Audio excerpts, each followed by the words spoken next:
એ હેઠળ આજે હવે આપણે વિધાનસભાની શરૂઆત કરીશું. બધા મંત્રીઓ જે ઉપસ્થિત રહ્યા છે એમનો ખૂબ ખૂબ શુભેચ્છા પાઠવું છું.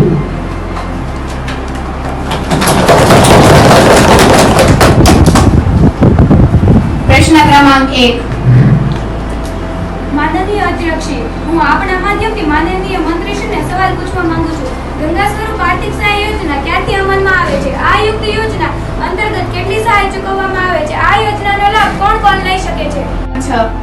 માનનીય અધ્યક્ષશ્રી, હું આપના માધ્યમ દ્વારા માનનીય મંત્રીશ્રીને પૂછવા માંગીશ કે આપના રાજ્યમાં વાહન અકસ્માતથી થતા મોતને અટકાવવા તથા તેની તાત્કાલિક સારવાર માટે કોઈ યોજના અમલમાં છે તો પૂછવા માંગીશ કે રાજ્યમાં કયા કયા પ્રકારની યુનિવર્સિટીઓ કાર્યરત છે?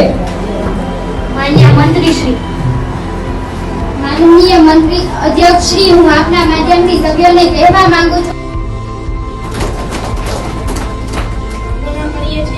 આ સત્ર ખૂબ જ સારું અને તંદુરસ્ત થયું છે અને આ બધા મંત્રીશ્રીનો અહીંયા પધારવા માટે સૌનો ખૂબ જ આભાર અને આ જ રીતે આ તંદુરસ્ત રીતે આપણે આવતા સત્રમાં મળીશું.